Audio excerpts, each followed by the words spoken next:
How's it going, guys? I just wanted to take a minute to kind of talk about the season 7 premiere episode of The Walking Dead and some things I don't think a lot of people actually taken into consideration, and some things that I think are very interesting and help build the character of who Negan is and how all of these things have uh, come into light now.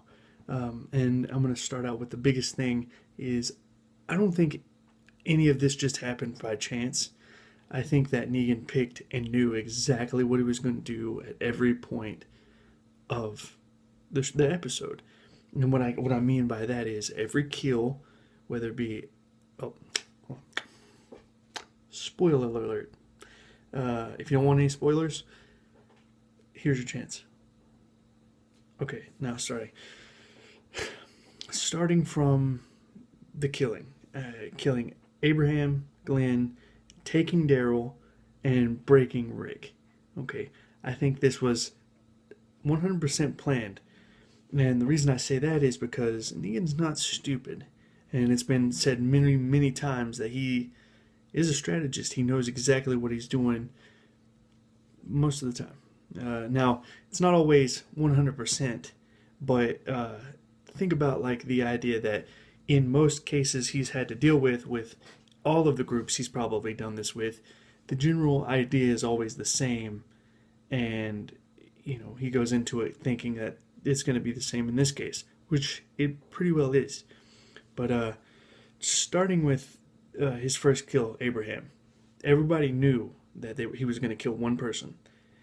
Everyone kind of knew it was going to be Abraham because he bucked up. He wasn't afraid of Negan, and he never gave up to Negan, even when he was dying. That was a clear choice for Negan. When you kill the most powerful in the group, that the person who's going to stand up most of a chance of fighting back, kill him first. Next, he spent the entire episode, or not the entire episode, the next part after killing Abraham, egging on everybody. Now, when you're egging on people, you know that people are going to get upset and try to, do something. That it's not just going to, let that happen in most cases. Some cases it might, but in this case, you've got loose cannons, especially like Daryl, who is going to get very upset and do something that he shouldn't do, just because that's his character. And I'm willing to bet that many different people, many different groups are not just going to stand for this, and they're going to do the same thing. That's going to be Negan knowing that this is going to happen. Notice that he didn't kill Daryl for doing this. Notice that. Instead, he took Glenn. Because some people could argue that it was, the end of his story arc and the end of Abraham's story arc and stuff like that. And that's true enough. But if you're trying to break a team, what do? You take all of the strongest people in the group, or what you consider to be the strongest people, and you kill them. You take them away. And then that leaves the team fractured, and it's going to be very hard for them to come back together in most cases. Not in the case of Rick's group, but in most cases, these groups are going to break, and they're going to end up going to Negan anyway. And that's the plan. That's the plan. You're going to take them, make them weak, and make them know that they have to work for you now. And in almost all cases leading up to this, these people are just going to go ahead and join Negan anyway and become part of his group. It's the only way to really stay alive in this kind of world. You're going to be part of a group. You can't do it alone anymore.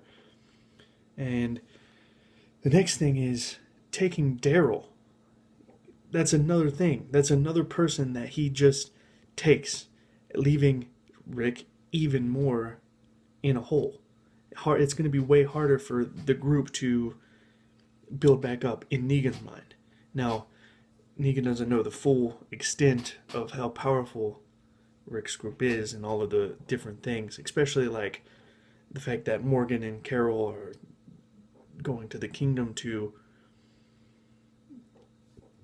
they're going to come together, and there's a lot of powerful people And it's not just in Negan's group, and that's going to be one of the things that changes the tide for Negan. I feel like breaking Rick. How do you break it? How do you break a solid structure? Something that people, you break the leader, you break the people, and then you break the entire group. When you break the group, when you break the leader, most of the time the group follows. It's just the general thing, because they're following the leader, and the leader is supposed to be strong. And if he can't be strong, if he's broken, everyone else is just going to fall behind him. In most cases, it's not all cases. As you can see, by the end, Maggie starts to step up and become stronger because of this. There's a little bit of oversight for Negan, because he might not have killed the women, because in the comic he likes women, and anyway, it's stuff like that make the processes of like a brilliant character, all of these little underworkings that are just there, that Negan's going to break every single person inadvertently. Not even inadvertently, at one time. And he knows how to do it. He's very smart. He's very smart. I also wanted to ask you guys if you noticed that he said Carl's name after knowing nobody else. Is just one little part whenever Rick's getting ready to cut off his arm. He kept calling him son. He was like, all right, son, come over here. Kid, hey kid, come over here. Lay down. Stuff like that. He never addressed anybody by name except for Rick and Daryl after he asked Simon for Daryl's name, and Carl for one instant in the thing. He says, Rick, you're going to take the axe and you're going to cut off Carl's arm, and if you don't, we're going to kill everybody else. Very, very weird how that happened. Or it could have just been a fluke, but it's probably not. That just is another thing that shows me Negan isn't just making this stuff up as he goes. He knows what's going on. He knows every part of it before he even did this. Everything was set up. And that's one of the reasons why it seems so scary. Nobody else caught it, but just because you think...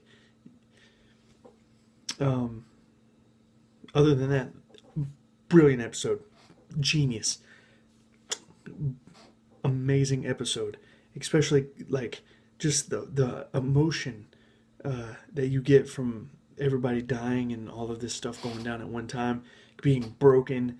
Glenn, even in the worst possible time, having hope, having a good outlook, having just